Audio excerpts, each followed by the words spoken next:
bienvenue sur la d'acquisition, je suis Waka avec les 3 zigotos derrière. Et bonsoir. Bonjour, c'est nous. Bonsoir. Il y a Monsieur Budget et Monsieur Cher. C'est vraiment c'est la chaîne. Eh bien, vous avez voté. Une personne qui a dit fais un update sur le serveur. Et après j'ai fait un vote et du coup ils ont monté. J'ai fait Aged contre Mikanko. Aged contre 3 ninjas, un truc comme ça. Mikanko. Ah ouais, Mikanko, ouais. Je sais pas pourquoi vous avez voté pour Aged, mais bon, moi je suis très content de présenter le deck. Du coup, on va présenter le meilleur deck du lore Albaz qui est Aged. Et du coup, Aged c'est quoi? C'est simplement 3 Aigreen. Parce que Aigreen, peu importe sa forme, c'est la meilleure carte du deck. C'est vraiment... si tous les cartes pouvaient avoir le nom Aigreen, je pense que le deck pourrait être meilleur. Mais c'est une autre histoire. Du coup, qu'est-ce qu'elle fait? Elle, quand elle est dans Mouspé, elle peut tuto une magie piège Aged. Ce qui est bien, c'est que c'est les meilleures cartes de l'archétype. Et aussi, bon, deuxième effet très intéressant, quand elle est ciblée par un effet ou une attaque, elle peut se rendre, pour la première fois qu'elle va être détruite ce tour, elle ne va pas être détruite, et aussi elle peut spé un monstre haut depuis la main ou le cimetière. Le seul problème c'est que le monstre haut repart à la main durant la phase. Ça peut être problématique, mais on a quelques outils pour gérer ça. Pour nos monstres, on joue aussi une Acti, une Tinola et 2 Trémora. Ça, ce sont, je les appelle communément les flotteurs. Leurs effets communs, c'est que quand un monstre haut est détruit, elles peuvent se bannir depuis le cimetière pour respect un monstre âgé depuis le cimetière ou la main. Et vu qu'on a quelques effets qui nous demandent de nous détruire, enfin un en particulier, bah c'est assez pratique de les avoir en cimetière. Ça permet particulier de loop du coup Aigreen. Comme ça je vous montrerai ça après. On a Acti qui dit que quand elle est invoquée normalement spécialement, on peut envoyer un monstre haut depuis la main au cimetière pour piocher une carte. Elle est ok, hein, elle est utile parfois, du coup, point. Hein. Tinola a dit qu'on peut envoyer une carte depuis notre main au cimetière, la sacrifier et reborn un monstre haut. Ce qui peut être absolument essentiel parce que certains de nos boss monsters sont de type haut. Voilà, son attribut haut, ou sinon on peut juste reborn Aigreen, qui est techniquement notre searcher et notre boss monster. J'aime bien le certain boss parce que il tue. Baron existe, c'est tout. Ok. Baron, tu l'as fait de la main, what the fuck? Non, du cimetière, elle fait... Ah oui, pardon. Oui, elle fait du cimetière, c'est pour ça qu'elle est pratique. Bon, elle fait du -1 pour spérer quelque chose au cimetière, mais c'est pas grave, hein. Monster Reborn, c'est operated de toute façon. Trémora, je pense que c'est la meilleure des 3, même si elle m'a fait perdre beaucoup de games, malheureusement. C'est que quand elle peut s'envoyer depuis la main au cimetière pour spérer un monstre haut depuis la main. C'est tout simple, c'est tout con, ça fonctionne dans tous les decks hauts de la Terre, et c'est très fort. Du coup voilà, je joue ces ratios, peut-être une Trémora en moins, parce que bah si t'as pas de monstre haut à norme, ou si t'as pas de monstre haut aspect et que t'as besoin de norme quelque chose, bah Trémora elle va faire chier qui est niveau 5. Et du coup voilà, ça c'est pour les monstres qu'on va norme. Ensuite après, Aigreen deuxième round, du coup Aigreen Ran. Elle du coup c'est une carte sur soul mais qui s'est perdue en fait et qui a fini chez la Aged, hein. Bon je me plains pas. Elle dit que dans la main elle peut défausser une carte jet de glace ou un monstre haut. Une carte, hein, ça peut être aussi les magies pièges. Et elle peut s'invoquer et invoquer un jeton Aged niveau 3. Du coup, bon, à niveau 7, synthoniseur, avec un niveau 3, on fait toutes les synchro 10 de l'univers. Sauf que tant qu'il y a le jeton sur le terrain, on ne peut pas invoquer autre chose que des os. Voilà, depuis l'extra deck. Du coup, là, vous n'avez pas invoqué autre chose que la synchro Aged ou Chengin. Mais sinon ça fonctionne très bien. Ensuite, du coup, on joue, pour les 2 derniers, on joue un Aéroclassis et une Cosmoclore. Aéroclassis, c'est bon parce que c'est un synthoniseur avec niveau 3, bon ça, tranquille. Mais aussi, parfois on peut spé en fait tout simplement un Aged avec Manifestation, on s'en parle juste après. Et c'est le seul Aged en fait, à contrario en fait de Ran, qui va nous générer de l'avantage en fait tout au long de la game. Ran en fait, tu la claques une fois, après dans ton cimetière, hein, tu peux la recycler pour reclaquer une carte, mais sinon, elle va pas faire grand chose. Il va falloir l'aider, hein, la pauvre. Alors que Aéroclassis, tant qu'il y a un AG sur le terrain, tous les tours, bah, vous allez pouvoir le respect depuis le cimetière. Lui, ce qu'il dit, c'est qu'en effet rapide, tant qu'il est dans la main ou dans le cimetière, vous pouvez cibler un monstre Aged sur votre terrain et équiper-le. Et puis, son autre effet, c'est que tant qu'il est équipé, bah, vous pouvez le spé. Le problème, c'est que vous pouvez utiliser qu'un seul des 2 effets une fois par tour. Du coup, bah, vous pouvez pas l'équiper et l'invoquer le même tour. Pourquoi est-ce que Konami a essayé de faire cette restriction? Je ne sais pas, mais c'est peut-être peur que Aged devienne trop fort. Ce que j'aime bien avec ce deck, c'est que c'est littéralement Aigreen qui regarde toutes ses potes et elle fait « Est-ce que je dois vraiment tout faire toute seule ?» C'est Aigreen qui fait tout toute seule, c'est magnifique. Moi, j'adore. Transition. C'est l'heure de parler des effets secrets, parce que Aged, c'est un deck qui est très rigolo, parce que ça a plein d'effets secrets. Vous savez c'est quoi l'effet secret d'Aigreen Ran? Ran? Oui. C'est que c'est le token qui est encore haut. Alors bon, ça, il y a beaucoup de gens qui oublient, oui, mais sinon c'est une lock classique. Alors, bon, je vais vous dire parce que dans l'assemblée ils ne sont pas à savoir, alors que toi t'as lu le lore, toi t'es censé savoir. Alors, tant qu'Aigreen Ran est équipé, son nom devient Ajet, ces notes, ouais, elle devient le même nom que le terrain. Oui, oui, oui, c'est vraiment un effet qui existe. Pourquoi on n'en a aucune idée, mais en gros elle prend le même nom que du terrain, et du coup ça synergise avec exactement une seule carte de l'archétype, deux, je suis moisant. Ça synergise avec Cosmoclore et avec Curse, je vais en parler plus tard de cette carte, hein. on va en parler plus tard. Mais voilà, du coup, hein, n'oublie pas cette synergie, parfois on peut faire des boards un peu bizarres, mais ça peut fonctionner. Alors, si vous avez plus de... Par exemple, si vous avez plus de synchro, ou si vous avez des trucs comme ça et que vous avez quand même besoin de nom du terrain sur le terrain, n'oubliez pas que cet effet existe. Et Cosmoclore, bon, ça c'est une de mes cartes préférées de l'archétype, parce que déjà c'est une des cartes plus uniques en fait du jeu, je trouve. Parce que déjà, bon, un monstre niveau 10 qui se spé quand il y a une carte terrain face recto, il n'y en a pas beaucoup. Et aussi, c'est une carte qui a plusieurs effets secrets. Voilà, c'est une carte qui n'a que des effets secrets, elle déclare rien en fait. Du coup, si votre adversaire est un peu débile, bah en fait, il va pas lire la carte et il va se dire, bah il va essayer de jouer, il va pas pouvoir. Premier effet, tant qu'il y a le terrain, et bien en gros, votre adversaire ne peut pas activer les effets de monstres, sauf le tour où ils sont invoqués. Du coup, ça veut dire que, imaginez, votre adversaire a un petit board avec Baron, Apollousa, ce genre de choses. Et bien, si vous l'avez spé alors qu'il y a le terrain sur le terrain face recto, et bah, il ne pourra pas activer leurs effets. Du coup, ça veut dire que Ajet, c'est un des rares decks contrôle, parce que oui, c'est un deck contrôle, qui a un Go Second plutôt pas mal. Il y a des outils pour gérer les boards. Parce que bon, comme vous verrez avec le terrain, si y a un joueur qui ne connaît pas votre deck, il va réfléchir avant de negate vos trucs. Et quand il va voir le terrain, il va se dire, il n'y a pas de menace, je peux y aller, je peux le laisser passer. Alors que le terrain, c'est toutes les menaces Go Second. Mais ça, j'en parlerai plus tard. Et deuxième effet, deuxième que tout le monde oublie, j'ai vu beaucoup de personnes se suicider à cause de ça, sur Master Duel, n'est-ce pas Baf? Tu étais témoin d'une de ces parties-là.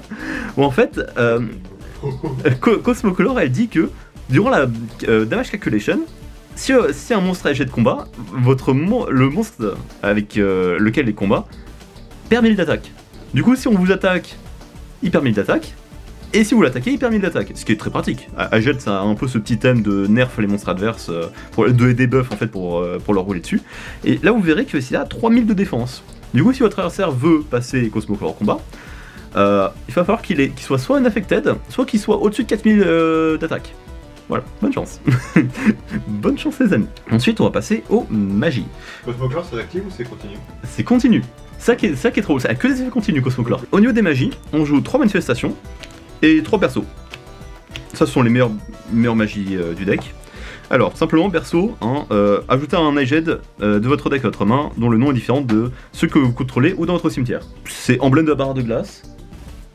C'est emblème de la barre de glace, sauf que ça peut pas avoir les mêmes monstres que vous contrôlez. C'est pour ça que c'est important en fait d'avoir des noms différents. C'est pour ça que, à place de jouer par exemple deux Tinola, je joue une Acti, une Tinola.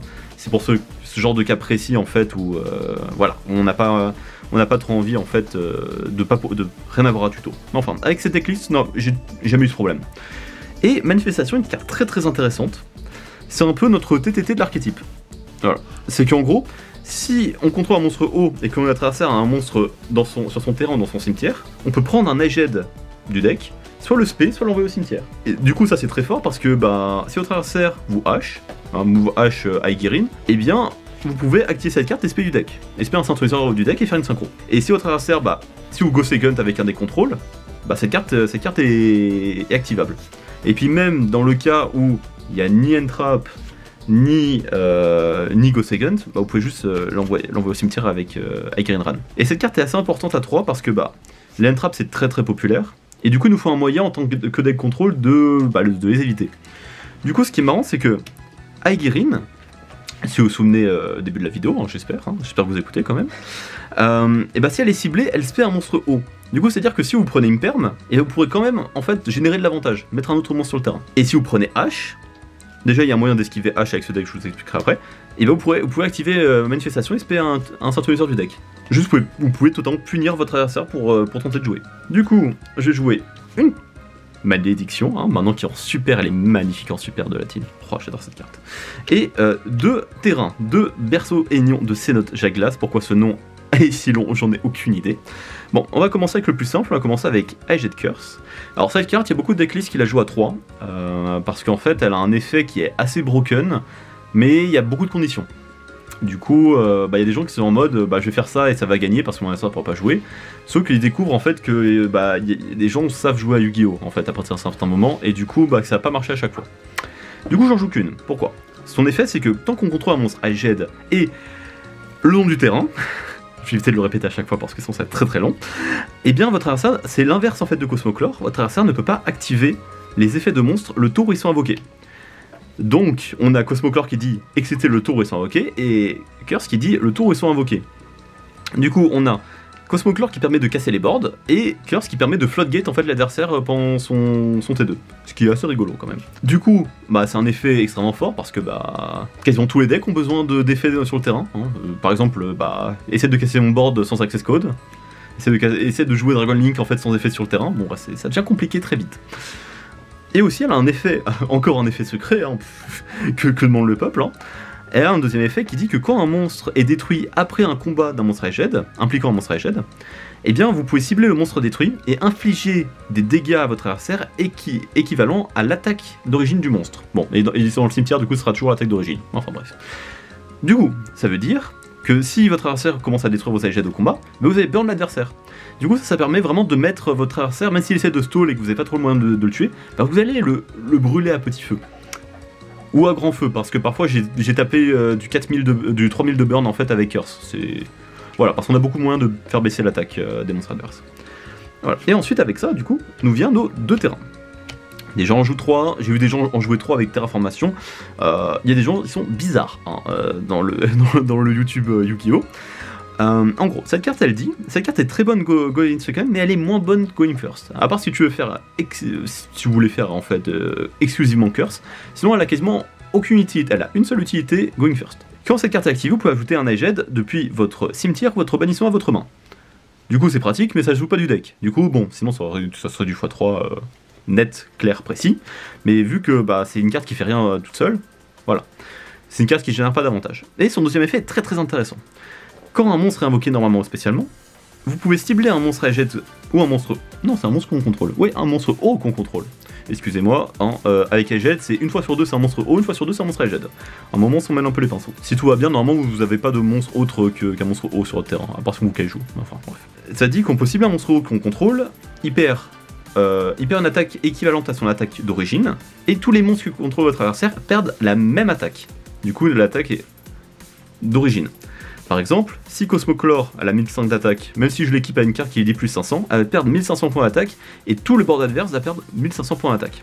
Du coup, bon, ça déjà c'est pratique parce que on peut utiliser de manière offensive avec, pendant notre tour, on invoque un monstre, on baisse l'attaque de tout le board adverse, puis après on attaque, on burn avec Curse, tout ça, bref. Deuxième utilité, eh bien en fait on peut chain block notre monstre préféré, notre monstre Aqua niveau 3 préféré, parce que si on active le terrain, et qu'on invoque Aegirine, on peut faire Channeling 1 Aegirine pour Research, Channeling 2 Target pour réduire l'attaque.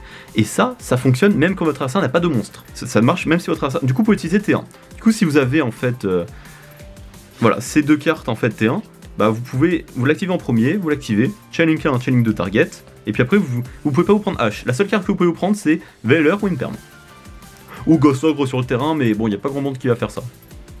Même si ça m'est déjà arrivé, ouais, je vais pas mentir. Du coup voilà, c'est une très bonne carte, surtout qu'elle nous permet de spé en fait Cosmoclore, et qu'elle nous permet de chain block Aegirine. Du coup c'est une bonne carte going second, parce que du coup elle permet à nos plays de passer, et c'est une carte qui est ok going first, parce que elle nous permet encore une fois de chain block mais contre H spécifiquement, et elle nous permet de setup la curse lock. Le problème de cette carte du coup, c'est qu'on a besoin et du terrain, enfin, et du nom du terrain, et d'un monstre High, ce qui est en fait susceptible à énormément d'out. Voilà. Même parfois juste passer au combat ça permet de casser le board. Ce que j'aime pas. J'aime pas avoir une win condition qui requiert déjà 2 cartes et qui en plus peut être cassée par un simple Mystica Space Typhoon. Voilà, j'aime pas. Je suis pas fan. C'est pour ça qu'on a mieux selon moi. Ensuite, on a la seule piège de l'archétype, c'est Érosion Jet de Glace, qui est une de mes cartes préférées de l'archétype. Déjà parce qu'elle est magnifique, hein, elle est trop belle. Et aussi, elle dit que on peut suivre une carte que notre face recto que notre adversaire contrôle. On détruit un jet de glace qu'on contrôle et on annule ses effets. Fun fact, si la carte elle bouge du terrain, la carte qu'on cible, on est quand même obligé de détruire le monstre jet de glace. Voilà, c'est pas de chance. Mais un deuxième effet qui est très intéressant, qui dit que si on a un monstre haut face recto qu'on contrôle qui quitte le terrain, sauf en étant détruit, voilà, à cause d'une carte de l'adversaire, précisément, hein, Par exemple, un Kaiju, ça fonctionne, un Lava Golem, ça fonctionne, Underworld Goddess, ça fonctionne, et Evenly Match, ça ne fonctionne pas.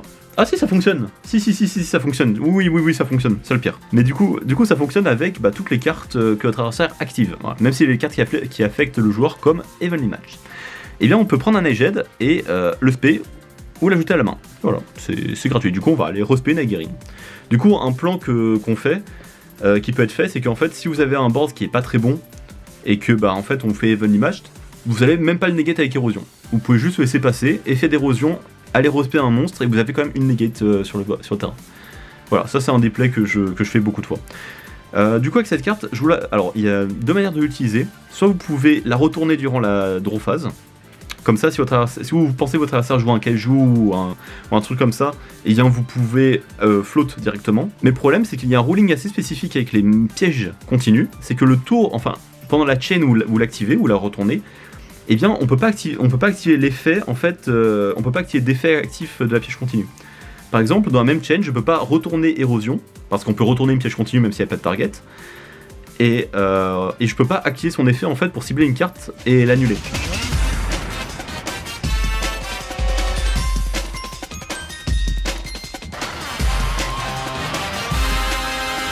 Bref, et du coup, si par exemple vous faites, du coup, draw phase, je la retourne, et que votre adversaire fait Channeling 2, Cosmic Cyclone ou Mystica Space Typhoon, vous ne pourrez pas répondre. Voilà, parce que la carte est en cours d'activation, qu'on va pas la chaîne à elle-même, bref, ce genre de ruling. Vous demanderez à votre judge en locals, voilà, il expliquera sûrement mieux que moi. Et du coup, vous ne pouvez pas. Du coup, vous avez deux choix avec cette carte, soit vous jouez autour des Kaiju, soit vous jouez autour de Mystica Space Typhoon ou Cosmic Cyclone. Voilà, c'est à vous de voir. Ensuite, après, dans nos derniers monstres hauts, on a 3 statues barrières. Pourquoi statues barrières?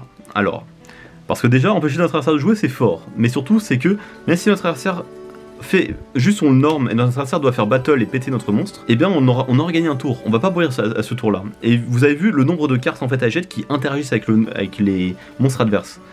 C'est-à-dire que, si juste on survit le T2, c'est déjà très très bien. C'est parfait. Parce qu'on a beaucoup d'options en main deck en fait pour recasser le board derrière et remettre en fait d'une floodgate. AGL, j'aime bien dire que c'est un deck en fait qui floodgate au tour 3. C'est un deck qui peut floodgate au tour 1, mais moi je préfère le faire au tour 3. Du coup, surtout qu'on a plusieurs moyens de protéger la statue barrière, on a moyen d'être très très toxique. Le terrain, par exemple si on a notre statue barrière en fait en défense par exemple, on peut, et le terrain, comme notre adversaire norme et qu'on sait qu'il va rien pouvoir spé, on fait effet, target. Il va permettre l'attaque, mais le monstre aussi. Du coup, à part si le monstre qui vient de norme, il a plus de 2000 d'attaque, il pourra pas le péter en défense. Voilà. Du coup, ça c'est une première manière de protéger la statue barrière. Ensuite, on joue le one-off. Le one-off Game Ciel. Pourquoi? Parce qu'on a un moyen de le tuto. On joue pas un Game Ciel, mais on en joue 4. Et ça, c'est pratique. Et vu que c'est pas beaucoup de briques, parce que on a beaucoup d'effets qui interagissent avec les monstres hauts. Du coup, on l'envoie en cost et puis basta quoi. Du coup, pourquoi est-ce qu'on joue le Gameciel? Parce qu'on joue un objet de sacrifice inutile, 2 objets de sacrifice inutile, 3 objets de sacrifice inutile pour 2 S barrières. Alors, j'attends la Retry Collection pour avoir les barres de glace en... Bref. Je suis désolé derrière, ça fait 2 mois que je vous... à chaque fois qu'on se voit, je vous parle de la Retry Collection. C'est bon, ça va pour une fois qu'il y a un set qui me hype. Alors... que fait la barrière de glace? Alors déjà, elle a un effet sur le terrain que personne ne s'attend. Personne ne s'attend à la barrière de glace. Et du coup, alors, qu'est-ce qu'elle dit? C'est que tant qu'elle est dans le cimetière, elle peut se bannir. Et vu que c'est un piège, vous pouvez le faire durant le tour adverse. Vous pouvez envoyer un monstre haut de niveau 5 ou plus depuis votre deck au cimetière, puis rajouter un monstre haut depuis votre cimetière. Notez que ça peut être un monstre différent. Mais du coup, par exemple, si vous go second, c'est plus d'accès à Cosmoclore. Parce que du coup, oui, si vous comptez, j'ai pas qu'une seule Cosmoclore. J'en ai genre une dizaine. J'ai une dizaine d'accès à Cosmoclore. J'ai 3 Guérines qui peuvent tuto 3 manifestations ou 3 berceaux. En plus des 3 Foolish Royal Goods. Du coup, non, ça fait même pas 9, ça fait du coup 12. 13 si on compte la Cosmoclore en elle-même. Voilà, du coup c'est pour ça que quand j'envoie des gens go first et en jouer plus d'une, c'est pas très optimal selon moi. Et qu'est-ce qui se passe si vous avez plus de Ice Barrier en fait à envoyer? Peut-être que vous l'avez pioché, tout ça. Alors, Ice Barrier déjà, c'est une Battle Trap. Jouer des Battle Trap en 2023, mais le pire c'est que ça m'a fait gagner beaucoup de fois. C'est que quand votre adversaire déclare une attaque, Enfin non, lorsqu'une attaque impliquant un monstre de votre adversaire, pardon, vous pouvez aussi le faire en attaquant un monstre adverse. Par exemple si vous voulez vous débarrasser d'un dragoon ou un truc comme ça, s'il y a des gens qui jouent encore ça, des joueurs Branded qui seraient perdus, ou des joueurs Red Ice qui sont perdus, et bien en fait, vous pouvez rendre l'attaque du monstre adverse à 0 et annuler ses effets. Et du coup, et bien vu que ça débuffe l'attaque, et bien vous pouvez le faire pour protéger encore une fois vos barrières de glace, enfin vos statues barrières. Pourquoi en fait faire tout un combo avec Robina, Impen, tout ça et se faire prendre la banne, alors que tu peux juste en fait normal la statue barrière et faire barrière de glace. Ça fait la même chose, ça meurt sur exactement les mêmes cartes. Voilà. Et aussi, une autre target que vous pouvez envoyer avec Foolish Very Good, c'est Manifestation. Et oui, je l'ai pas dit, hein, parce que j'adore les surprises, mais Manifestation a un effet secret. Ah, quelle surprise!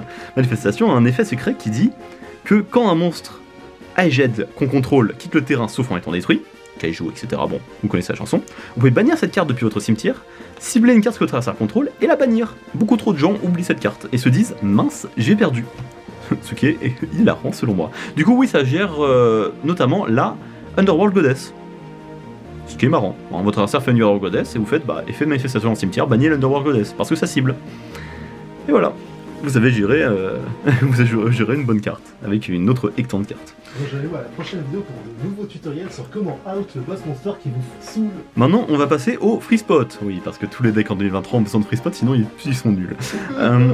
Du coup, il y a 3 pots de la prospérité. Ne cliquez pas, ne cliquez pas dans la vidéo. Je vous promets, vous en avez pas si besoin que ça.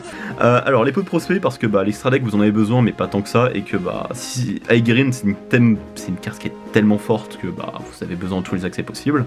Mais si vous en avez pas et que vous voulez jouer un deck budget, vous pouvez faire autre chose. Hein. Vous pouvez par exemple jouer, comment il s'appelle le Marais King là?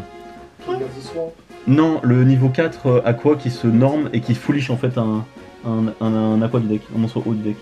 Marais? Ah, Marais of the Shore. Mais il est pas genre niveau 2. Ah non, il est 4. Il est 4, il est 4. Voilà. Sinon, il y a pas d'extra juste. Oui, il y a pot d'extra qui fonctionne, mais après le problème de pot d'extra, bon ça j'y viendrai dans l'extra deck, le problème de pot d'extra c'est que vous allez devoir jouer certaines cartes en x3. C'est pas un qui choisit, c'est la hache. Mais du coup, ouais, pot de prospect c'est la meilleure carte. Avant je jouais pot d'extra et ça fonctionnait très bien, du coup si vous avez des pots d'extra qui traînent, ou si vous voulez juste jouer du draw power, pot d'extra ça reste une très très bonne carte hein, entre nous. Call by the Grave, 2 Imperm, 3 H, voilà. Hein, c'est des free spots. Call by the Grave parce que c'est une carte assez broken et que dans les contrôles ça pourrait être 3 Imperm, 3 H, je pense que c'est mieux, mais pour l'instant c'est un call by, ça fonctionne très bien. Comme vous savez dans tous les deck profile, hein, les free spots c'est selon la méta et selon vos envies surtout. Mais il y a un play qui est assez marrant avec Ash Blossom que je vais vous montrer juste après dans l'extra. On a fini le main deck, enfin, on peut parler en fait du coup de l'extra deck. Alors, un Mr. Boy. Oui, cette vidéo a été tournée en 2023. On a un peu d'expérience dans l'extra deck, du coup je le joue. Et on joue 3 Coral Anemone. Coral Anemone, pour ceux qui savent pas, demande 2 monstres hauts et elle dit que on peut cibler un monstre haut dans notre cimetière avec 1500 d'attaque. Ce qui est marrant parce que Cosmoclore et Aguirre-Ran ont toutes les deux pile 1500 points d'attaque. Voilà, Cosmoclore 1500 points d'attaque, Tremora 1500 points d'attaque. Du coup, à part Aegiro Cassis, dans votre main deck, vous pouvez tout respect. Ça a été fait avec Coral Anemone en tête et moi je suis très content avec ça. Et bien vous pouvez cibler un monstre avec 1500 d'attaque ou moins haut dans votre cimetière et vous pouvez le respect en défense dans une zone qu'elle pointe. Donc, et bien ce qui est marrant c'est qu'en fait on a un combo avec elle. Par exemple, ok. Vous avez ces 2 cartes en main. Vous avez Aged Aguirre et la statue barrière. Un joueur normal ferait une norme statue barrière en phase parce que c'est plus fort qu'Aguirre. Mais ça, ces joueurs ils sont bêtes. Ce qu'on peut faire c'est norme Aguirre et faire. Scénario numéro 1, on peut aller tuto et on va aller tuto berceau. Berceau, ce qu'il va faire, c'est qu'on va aller tuto Tremora. Et Tremora va faire effet, et on va pouvoir spé la statue barrière. Donc, l'effet passe, vous allez chercher Berceau, Berceau va aller chercher Tremora, Tremora va aller spé la statue barrière. Tout con. Et du coup, là, il y a une petite optimisation à faire, c'est de faire Coral Anemone, et de faire effet de Coral Anemone pour respect la statue barrière. Pourquoi faire ça? Pourquoi est-ce qu'on ferait ça? Bon, déjà, si vous avez peur de vous prendre Imperm sur Coral Anemone, sachez qu'en fait, faire cette optimisation perd sur exactement les mêmes cartes que si vous avez juste laissé la statue barrière. Du coup, on s'en fout. Deuxième optimisation, c'est que si par exemple votre adversaire fait un Raigeki et que vos 2 monstres sont pétés, eh bien, Tremora pourra trigger et pourra respect Aegirine, qui va du coup être encore un mur de défense. Et ça, c'est une utilisation qui est plutôt pas mal. Et surtout, s'ils ne peuvent que détruire en fait, du coup, notre statue barrière, et en fait on aura toujours Coral Anemone sur le terrain pour le tour d'après. Petite optimisation, ce deck est plein de petites optimisations. Hein. C'est vraiment... Quand vous jouez à un deck qui est pas très bon, faut vraiment trouver en fait les plays quelque part. Donc ensuite la dernière ligne qu'on joue un Zelantis. Pourquoi? Bah, parce que ça permet en fait, si on est lock haut, hein, ça c'est un fun fact avec Zelantis, si vous le connaissez pas, Zelantis il dit que vous pouvez bannir tous les monstres sur le terrain et après vous devez respect en fait autant de monstres que vous le pouvez. Le truc c'est que, qu'est-ce qui se passe si on est lock en eau par exemple et que notre adversaire contre un monstre feu? Bah ce qui se passe c'est qu'en fait on va pas respect les monstres non haut. Du coup, est-ce que je vous ai dit que Coral Anemone elle lock en haut? Du coup ce qui se passe c'est que bah, s'il y a des monstres qui vous font chier sur le terrain, vous avez juste qu'à faire en fait un petit Zelantis. Vous êtes lock haut parce que bah, vous avez sûrement Link Climb avec Anemone parce que bah Reborn. Et bah vous bannissez tout le board, vous réinvoquez que les monstres hauts, et bah après vous tapez et puis la vie est belle. Voilà, du coup ça c'est pour les monstres hauts, et voilà. Et du coup je vais mettre un petit compteur de free spot, hein, parce que Mr. Boy vous en avez pas trop besoin, hein, si vous voulez le cut, vous pouvez le cut. Vous pouvez jouer quelques X64, mais bon je vous montre quand même les options un peu moins évidentes. Mr. Boy parfois c'est pas mal, quand il est détruit il peut récupérer un monstre au pied cimetière, vous pouvez récupérer Aguirine. Dipsy Primadonna, que fait-elle là? que fait-elle là? Et bien en fait, il y a une interaction qui est très très bête, non, déjà si vous savez pas ce qu'elle fait, c'est un synthoniseur synchro niveau 7. Et en gros elle dit que une fois par tour, vous pouvez cibler une carte bannie de votre adversaire, ajoutez-la à sa main, puis après vous pouvez spé un monstre haut de niveau 4 ou moins depuis le deck. Du coup, bah, si votre adversaire bannit des cartes, par exemple vous jouez contre un Branded et qu'il a banni plein de cartes random en fait depuis que vous pouvez lui ajouter sans problème, vous pouvez faire ça. Spé Aguirine depuis le deck, puis après faire une synchro 10. Comment on l'invoque? On l'invoque en invoquant normalement H. Oui je suis désolé. Oui je suis désolé, c'est comme ça que je le fais. Mais voilà, si vous avez une H qui est un peu morte dans la main, par exemple, vous voulez avoir, vous pouvez avoir l'OTK, s'il reste 3000 HP au moins, mais que bah, vous n'avez pas les monstres sur le terrain. Par exemple, si vous avez juste une bête statue barrière et vous avez peur de ce que votre adversaire, voilà, vous avez tout simplement en fait une ligne qui fait plus de 3000 dégâts, voire plus. Ce qui est toujours pratique. Ou sinon, vous pouvez juste la bannir avec pot d'extra ou pot de la prospect. Hein.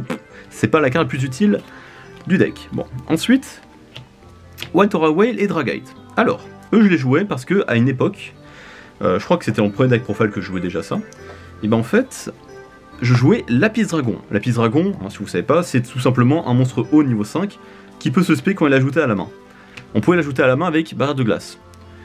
Du coup, ce qui se passe, c'est qu'en fait, je prenais, si je me faisais H Aegirine quand il n'y avait pas encore Aegirine Ran, ce qui se passait, c'est que quand j'avais Aegirine en fait sur le terrain, je faisais barrière de glace, j'envoyais Lapis Dragon se spé, 5 plus 3, 8, et je pouvais faire soit White Aura Whale, soit Dragite.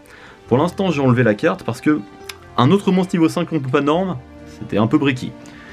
Voilà. Aussi bonus point, parce que ça arrivait une fois dans ma carrière, Tremora plus l'autre, bah ça fait du coup un synchro 10. Et du coup, bon, Dragite c'est negate de magie piège, White Aura Whale, ça détruit tous les monstres de votre adversaire en position d'attaque, et il peut attaquer 2 fois sur des monstres. Et aussi il peut se respect en bannissant une carte, un monstre gros.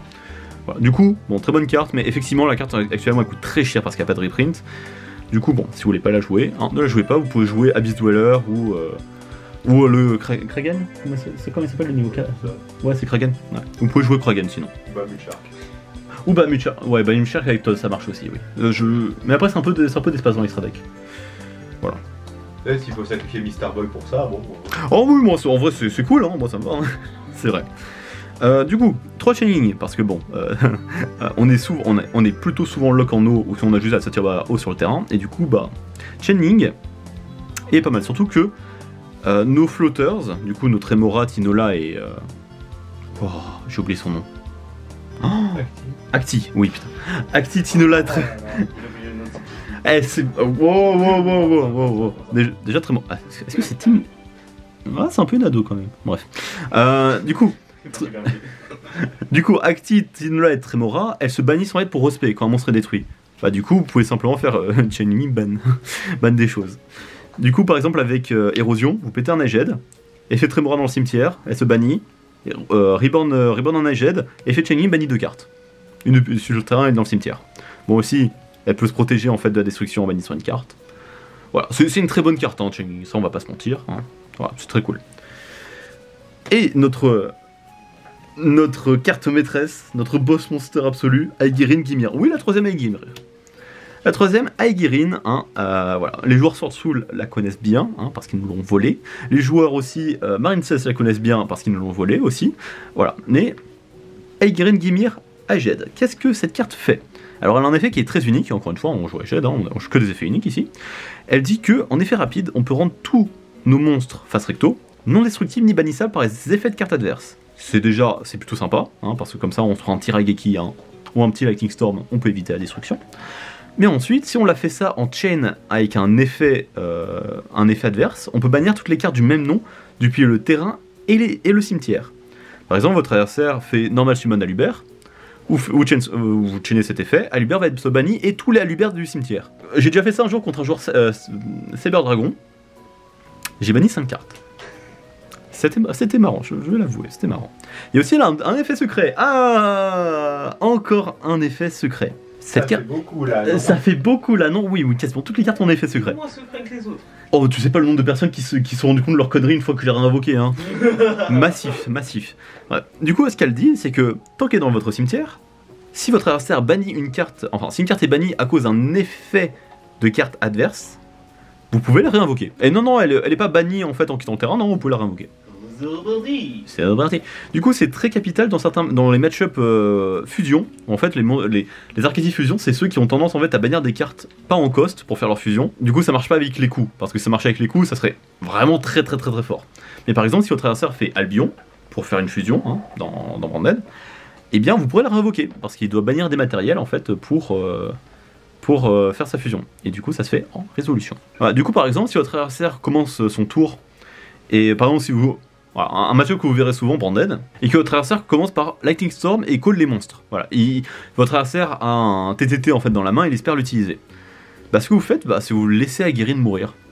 Tout simplement. Parce que comme ça, quand il fera Albion ou quand il fera Mirror Jade, elle va revenir. Et du coup, vous aurez encore l'effet en fait pour la rendre imbannissable ni destructible. Si vous savez qu'il va bannir un moment une carte en fait via un effet, ou vous pouvez la laisser mourir et la laisser au cimetière. Bon, aussi, c'est une Nagette, du coup, voilà, les flotters ils vont la reborn, Tinola peut la reborn, Aegirine peut la reborn mais elle va repartir dans l'extra deck à la fin du tour, mais vous pouvez la reborn de beaucoup de manières. C'était ça pour le deck profile. Il y a quelques optimisations à connaître, mais sinon c'est chain bloqué toujours avec le terrain. Même si vous récupérez pas de cartes, je sais c'est très frustrant, moi aussi ça me frustre beaucoup, de pas récupérer de cartes avec le terrain, mais au final, si ça vous permet d'esquiver des end-traps, c'est très bien. C'est juste certain, en fait il n'y a pas beaucoup de lignes de play, surtout certains éléments en fait qu'il faut connaître, c'est que par exemple en fait, si vous pouvez, en fait souvent ce que je fais c'est que quand j'ai juste Aegirine, je vais juste aller chercher Érosion. Mais le but en fait avec Érosion c'est d'avoir un flotteur dans le cimetière, ça peut être soit une Tremora, soit en fait Tinola ou Acti. Le but c'est de l'avoir dans le cimetière et la loupe c'est d'en faire negate, du coup ça la détruit. Dans le cimetière effet du coup Tremora, effet pour aller chercher autre chose. Généralement en fait quand je fais ça je vais aller chercher le terrain, parce que le terrain, de toute façon je suis sûr qu'au tour d'après, le terrain elle va sûrement dégager, je vais pouvoir en fait la rajouter. C'est très pratique. Voilà, sinon je peux finir aussi avec Aegirine Gimir ou avec Baron sous certains plays. Alors, si je suis pas lock haut, par exemple si je passe par Manifestation, parce que Manifestation ne lock pas en haut, on peut passer par Baron. C'est un des seuls moyens de faire Baron dans ce deck, mais c'est une très bonne carte du coup, bon, on la joue quand même. Du coup, faut juste penser à quelques optimisations, toujours garder dès qu'on a une opportunité de mettre un flotteur en cimetière, faut mettre un flotteur dans le cimetière. Ça c'est obligatoire. Parce que sinon, Érosion, elle va juste vous faire du -1 pour negate une carte, ce qui est pas très bon. On va pas se mentir, c'est un peu caca. Du coup voilà, c'était la question, et surtout, restez créatifs. Au revoir. Au revoir. Au revoir.